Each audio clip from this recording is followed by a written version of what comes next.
This is 10th lecture of class 12. The name of the chapter is electrostatics. In last class में electric field का concept दिया था, electric field versus distance graph बनाया था और multiple case लेके graph बना के ट्राई करना। दो स्टूडेंट आंसर भेजा है, दोनों का करेक्ट है। इसका मतलब मैं समझ लो आप लोगों को समझ में आया है। तो मेनली इलेक्ट्रिक फील्ड एक पॉइंट चार्ज के लिए निकालना बहुत आसान है। फिक्स्ड एक पॉइंट चार्ज में एक फिक्स डिस्टेंस में k/r², सिंपल फॉर्मूला हम लोग लगा सकते हैं। But in real life electric charge एक जगह में तो नहीं होगा, डिस्ट्रीब्यूटेड होगा। सो डिस्ट्रीब्यूटेड चार्ज के लिए एक पॉइंट में इलेक्ट्रिक फील्ड निकालना इट्स डिफिकल्ट, क्योंकि यहाँ पे डिस्टेंस वेरी कर रहा है। हर एक पार्टिकुलर पार्ट के लिए आपका कंट्रीब्यूशन क्या होगा, डिफरेंट होगा। तो उसके लिए लास्ट क्लास में मैंने एक टॉपिक पढ़ाया, एक रॉड है, बाई इलेक्ट्रिक वायर है, उस इलेक्ट्रिक वायर का एक डिस्टेंस में एक पार्टिकुलर पॉइंट में टोटल फील्ड कितना होगा निकालना सिखाया था with the help of integration and differentiation. So अभी एक दूसरा केस ले रहा हूँ, electric field due to uniformly distributed charge. दूसरा केस एक सेमी सर्कल है, ठीक है। सेमी सर्कल का सरफेस में चार्ज है और सर्कल का रेडियस है r। ये पॉइंट में ये जो सेंटर है सेमी सर्कल का, यहाँ पे टोटल इलेक्ट्रिक फील्ड कितना होगा। तो उसके लिए आप देखो, यहाँ पे इसका कंट्रीब्यूशन होगा, इसका कंट्रीब्यूशन होगा, इसका कंट्रीब्यूशन होगा, इसका कंट्रीब्यूशन होगा, इसका कंट्रीब्यूशन होगा। प्रीवियस जो केस था, प्रीवियस केस में जो एक रॉड था उसमें क्या है, डायरेक्शन सबका क्या था, सेम था। हर एक इलेक्ट्रिक फील्ड का कंट्रीब्यूशन का डायरेक्शन सेम था, बट वहाँ पे डिस्टेंस क्या था, वेरिएबल था। हम लोग कहाँ से कहाँ तक इंटीग्रेट किया था, ए से लेके a+l तक इंटीग्रेट किया था। बट यहाँ पे डिस्टेंस सेम है, क्योंकि सर्कल का रेडियस हर एक पॉइंट में क्या होगा, सेम होगा। बट यहाँ पे डिफरेंस क्या है, हर एक कंपोनेंट का डायरेक्शन डिफरेंट है। तो remember, electric field is a vector quantity, direction अगर चेंज है तो टोटल रिजल्टेंट भी क्या आएगा, सबका मतलब सबका कंट्रीब्यूशन का अलग अलग होगा। तो हम लोग इंटीग्रेट यहाँ पे भी करना होगा। तो यहाँ पे वेरिएबल क्या है, एक्चुअली थीटा है। सो हम लोग एक छोटा सा यहाँ पे पार्ट काट लिया dl और वो कितना एंगल फॉर्म किया, d थीटा। और मान लेते हैं कि इतना पार्ट का चार्ज है dq। सो यहाँ पे मैंने एक डायग्राम बनाया, हाफ डायग्राम। यहाँ पे इसका कंट्रीब्यूशन है, इस चार्ज का कंट्रीब्यूशन है, मतलब ये पॉजिटिव चार्ज है तो फील्ड इस डायरेक्शन में होगा। मान लेते हैं डी ए फील्ड ये पॉइंट में है, इस डायरेक्शन में। सो डी इसका साथ कितना थीटा एंगल फॉर्म किया, तो ये भी क्या होगा, थीटा होगा। सो इस डी का दो कंपोनेंट हम लोग बना रहे हैं, रिजोल्व कर रहे हैं। एक है डी साइन थीटा, एक होगा D cos theta. X axis में cos component and y axis में साइन कंपोनेंट। सिमिलरली इसका कॉरस्पॉन्डेंस में और एक मैंने छोटा सा पार्ट काटा है, तो इसका भी इलेक्ट्रिक फील्ड क्या होगा, डी ये डायरेक्शन में होगा, क्योंकि पॉजिटिव चार्ज का एक्सटर्नल डायरेक्शन में होता है। तो इस डी का भी, हाँ, क्योंकि मैं ये जितना थीटा लिया यहाँ पे भी उतना ही थीटा लिया, तो इस ये थीटा होगा, ये भी थीटा होगा। तो इसका भी दो कंपोनेंट होगा, D cos and D sine. अब देखो डी कॉस, इसका डी कॉस और इसका डी कॉस कैंसिल हो जाएगा, और डी साइन का डायरेक्शन क्या है, सेम है, तो ये ऐड हो जाएगा। इसका मतलब है हम लोग एक लाइन लिख सकते हैं, D cos will get cancel for each element due to mirror element. Mirror मतलब जस्ट अपोजिट वाला, हाँ, मतलब इसका हर एक डी कॉस थीटा, इसका हर एक डी कॉस थीटा सब क्या हो जाएगा, कैंसिल हो जाएगा। थोड़ा सा एनालिसिस कर लेना, समझ में आ जाएगा। तो हम लोग हमेशा कौन सा कंपोनेंट को इंटीग्रेट करना है, साइन कंपोनेंट को इंटीग्रेट करना है। तो हाँ, यहाँ पे मैंने छोटा सा ये जो ट्रायंगल जो लिया है, छोटा सा डी क्यू चार्ज के लिए, जो डी एल लेंथ के लिए जो ट्रायंगल मैंने यहाँ पे फिर से ड्रॉ किया, ये रेडियस हो गया आर, रेडियस आर हर जगह सेम होगा। ये हो गया छोटा सा सरफेस के लिए, तो लिनियर है ऑलमोस्ट, छोटे सा करने से डी एल हो गया। और थीटा कितना है, डी थीटा। में थोड़ा बड़ा करके लिए दिखाने के लिए, एक्चुअली डी थीटा बहुत छोटा है। सो lambda surface charge density, linear charge density already define हुआ है लास्ट क्लास में। तो डेट इज क्यू बाय क्या होगा, पाई आर, क्योंकि हाफ है, 2 पाई आर होता है पूरा सर्कमफ्रेंस, यहाँ पे हाफ है तो पाई आर लिखा है मैंने। ओके, सो अभी Q इज इक्वल टू क्या लिख सकते हैं, Q is equal to lambda into pi R, lambda into pi R. अभी तो हम लोग छोटा सा dq लेना है, छोटा सा चार्ज लेना है, dq is equal to lambda into क्या होगा dl, क्योंकि यहाँ पे पाई आर टोटल यहाँ से लेके यहाँ तक लेंथ है, लेकिन हम लोग तो छोटा सा लिया है ना यहाँ पे, इसके लिए कितना है dl है, तो हम लोग पाई आर का जगह क्या लिखेंगे dl। तो अभी असली बात है क्या होगा, अभी dq is equal to lambda, dl का जगह क्या लिख सकते हो, d theta is equal to, ये ट्रायंगल के लिए tan थीटा बा थीटा हम लोग सेम लिख सकते हैं छोटा एंगल के लिए, तो d theta is equal to क्या होगा परपेंडिकुलर बाय बेस, बेस हो गया यहाँ पे रेडियस, तो dl कितना हो जाएगा d theta into r। So यहाँ पे पुट करो dq is equal to lambda, lambda same रहेगा, dl का जगह मैंने क्या लिखा है d थीटा इनटू r, ये एक फार्मूला है, ये पुट करना है, आगे जाने जरूरत होगा इसको यहाँ पे। सो अभी हम लोग एक छोटा सा dq के लिए व dl के लिए इलेक्ट्रिक फील्ड लिख रहे हैं, dE is equal to k dq by r square sin theta. क्यों sin थीटा ले रहे हैं, बिकॉज़ यहाँ पे सिर्फ हम लोग साइन कंपोनेंट को इंटीग्रेट कर रहे हैं, ये cross component correspondence cross component का सब क्या हो रहा है कैंसिल हो रहा है। तो टोटल निकालने के लिए क्या करना पड़ेगा, इंटीग्रेट 0 टू पाई हाँ, हाफ सर्कल में कितना एंगल होता है 180 डिग्री पाई। ओके, सो के आर स्क्वायर, हम लोग डी क्यू की जगह क्या लिखा है, ये जो फॉर्मूला ये जो निकाल के रखा था लैम्डा डी थीटा जो R, lambda R into D theta, एक ही बात है sin theta, okay by R square. अभी देखो एक और कैंसिल हो जाएगा तो क्या रह जाएगा k into lambda by R, और 0 टू पाई में इंटीग्रेट करना है, 0 टू पाई, वेरिएबल क्या है थीटा है, sin theta into D theta. उसके बाद आप लोग खुद कर सकते हो, sin का इंटीग्रेशन क्या होता है माइनस cos थीटा होता है, बाकी upper bound lower bound put करके देखो, cos 180 डिग्री -1 होता है, माइनस प्लस हो जाएगा, ऐसे 2 आ जाएगा, 2k लैम्डा बाय r। ये हो गया सेमी सर्कल के लिए, हाफ सर्कल के लिए, सर्कल का सेंटर में टोटल इलेक्ट्रिक फील्ड।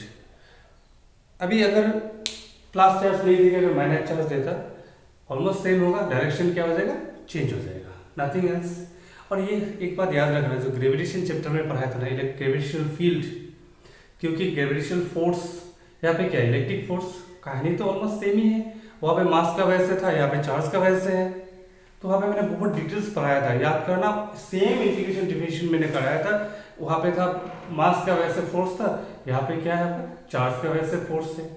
हाँ यहाँ पे एक है कि साइन थोड़ा सा डायरेक्शन का थोड़ा कंफ्यूजन है, तो क्योंकि पॉजिटिव चार्ज का फील्ड एक्सटर्नल होता है, नेगेटिव चार्ज का फील्ड क्या होता है इंटरनल होता है, ये थोड़ा क्लियर होना है।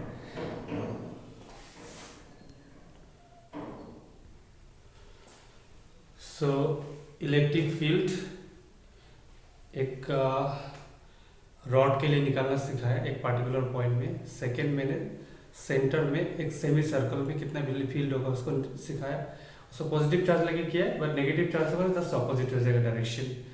एंड और एक बात है, इंपॉर्टेंट बात है कि एक सर्कल है, सर्कल का सेंटर में कितना फील्ड होगा 0 होगा, सर्कल का सेंटर में 0 होगा, क्योंकि उसमें हाफ सेमी सर्कल लेते हो तो आपका साइन कॉस कंपोनेंट कैंसिल हो गया था, उसमें क्या होगा कॉरस्पॉन्डेंस आपका साइन कंपोनेंट भी कैंसिल हो जाएगा। अब एक इंपॉर्टेंट डेरिवेशन में बता रहा हूँ, third number, electric field on the axis of A charge ring, very very important, ये बोर्ड में डेरिवेशन आता है, बोर्ड में डेरिवेशन आता है। तो एक रिंग है, इसमें इमेजिन भी करना पड़ेगा, थोड़ा डिफिकल्ट है, एक रिंग है, रिंग हाँ सपोज ना ऐसा एक रिंग है, ऐसा इमेजिन करो एक रिंग है, रिंग शेप में नहीं है तब भी ये रिंग है, तो रिंग का ना ये पॉइंट में, ये सेंटर से एक पॉइंट में, इस पॉइंट में कितना फील्ड होगा, वेट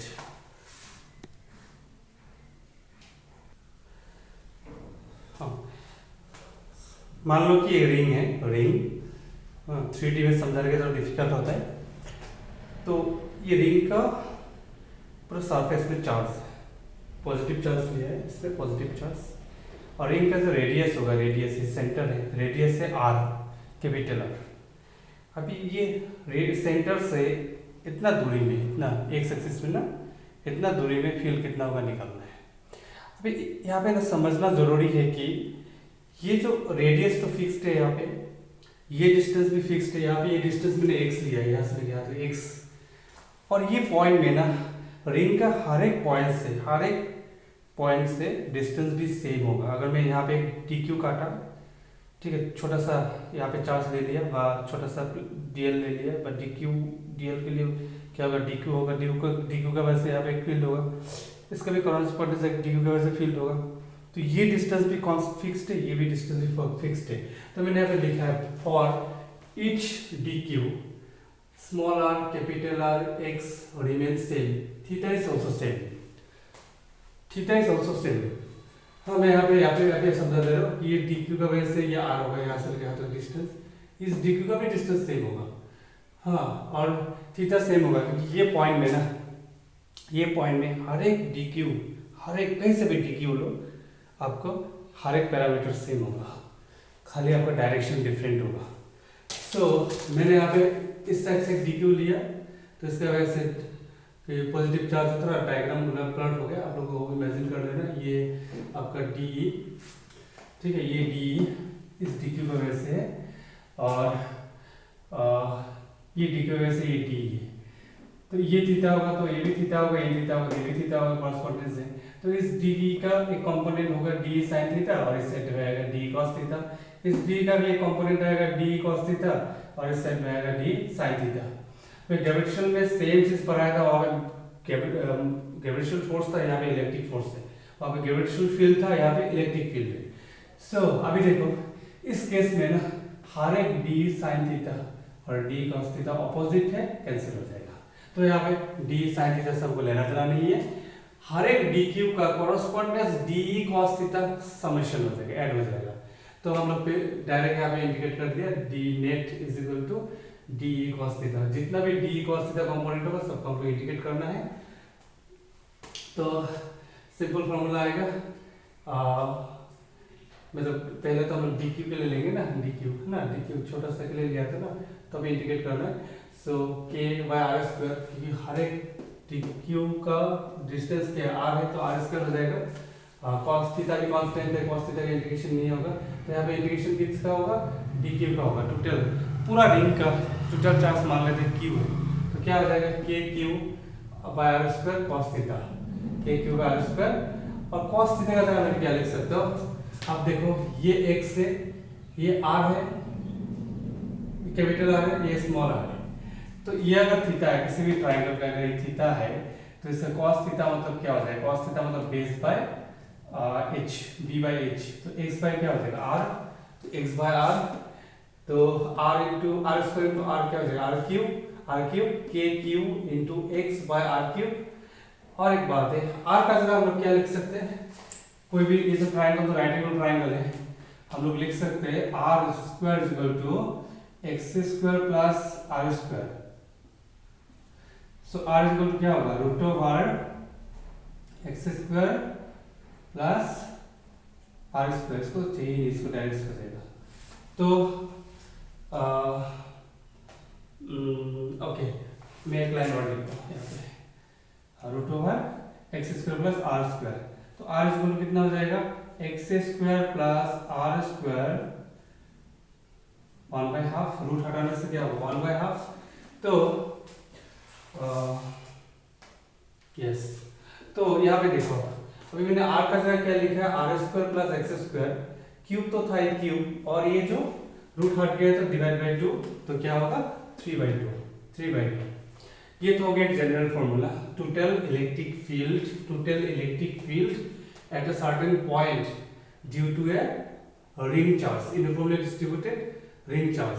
तो कुछ स्पेशल केसेस आएगा, स्पेशल केस इंपॉर्टेंट है, at a centre of X, at a centre x equal to कितना होगा 0, मतलब ये पॉइंट यहाँ पे होगा, तो x का वैल्यू 0 होगा, तो x का वैल्यू 0 होगा, तो टोटल मतलब नेट चार्ज कितना हो जाएगा 0। ऐसे भी तो मैंने थोड़ा देर पहले भी बताया, एक कॉम्प्लेक्स सर्कल के लिए सेंटर में मान लो कि ये रिंग है, यहाँ पे पूरा यूनिफॉर्मली चार्ज डिस्ट्रीब्यूटेड है, पॉजिटिव चार्ज मान लो भाई, नेगेटिव चार्ज मान लो, पॉजिटिव भी मान लेते हैं, तो सेंटर में इसका वैसे dq होगा, सॉरी मतलब इस चार्ज का वैसे फील्ड होगा बाहर की तरफ, इसका भी फील्ड होगा, इसका भी फील्ड होगा, इसका भी फील्ड होगा, मतलब हर एक कॉरस्पॉन्डेंट फील्ड है, कॉरस्पॉन्डेंट फील्ड को क्या कर देगा, ऑपोजिट को कैंसिल कर देगा।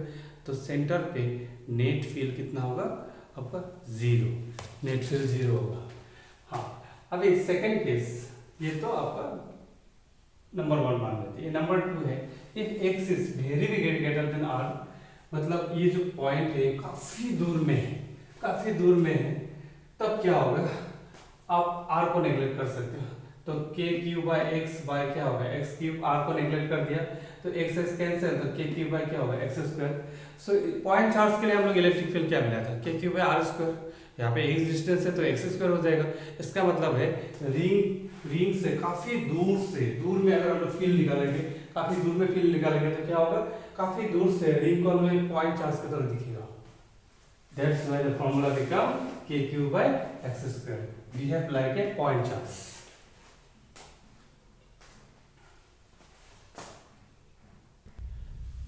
सो ये लेक्चर में मैंने मेनली हाफ सेमी सर्कल के लिए, सेमी सर्कल का सेंटर में कितना फील्ड होगा उसको निकालना सिखा है, डिस्ट्रीब्यूटेड। एंड सेकंड क्या सिखा है, एक रिंग के लिए इलेक्ट्रिक फील्ड कितना होगा, कौन सा पॉइंट में, बहुत सारा स्पेशल केस भी बता दिया। दोनों इंपॉर्टेंट है, दोनों, one is important for entrance, other is important for both for entrance as well as board.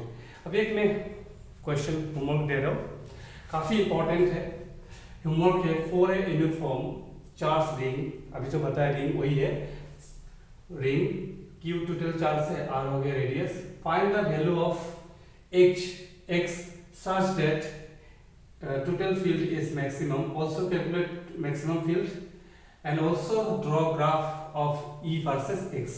अभी हम लोग अभी तो टोटल फील्ड का तो फॉर्मूला निकाल लिया, k q x divide by r square plus x square 3/2। अभी याद रखना x जो x होगा, x कितना होगा जो फील्ड मैक्सिमम वैल्यू मिलेगा, क्योंकि हम लोग को मालूम है सेंटर में तो फील्ड जीरो है, इनफाइनाइट में भी बहुत दूर में भी जीरो होगा, तो ऐसा कोई एक डिस्टेंस होगा जहाँ पे आपका फील्ड का वैल्यू क्या होगा, maximum.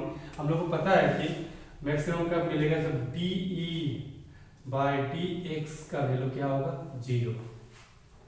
Integration of dE by dx equal क्या होगा, जीरो। हम लोग के पास इलेक्ट्रिक फील्ड का इक्वेशन है रिंग के लिए, तो इसको इंटीग्रेट करो, देखो x का वैल्यू क्या मिलता है और ग्राफ भी बनाओ। अभी एनफ टाइम है, ट्राई करो, टाइम दो और तुरंत हमको जैसे सॉल्व होता है तुरंत भेजो, या तो व्हाट्सएप में भेजो या तो नीचे, इसमें तो कमेंट कर नहीं सकते कि डिटेल्स से तो व्हाट्सएप में भेजना होगा। और एक बात है, अभी मैं थोड़ा एक्सलेट करूँगा क्लास का, आप लोग भी थोड़ा टाइम दो और चैनल को सब्सक्राइब व शेयर करो, क्योंकि हम लोग का देखा है कि लास्ट 1 वीक में 18,000 चैनल का व्यूज़ आया, व्यूअर आया। बाहर से भी, बाहर कुछ एक देखा है कि कुछ यूपी का भी 1-2 स्कूल हम लोग का चैनल को सब्सक्राइब किया, इसका मतलब सबको बेनिफिट मिल रहा है। तो आप लोग भी एक्सपांड करो, जितना एक्सपांड होगा उतना हम लोग के लिए अच्छा है, हमको भी मोटिवेशन मिलेगा। I will also try to give more and more lecture properly. Okay, fine.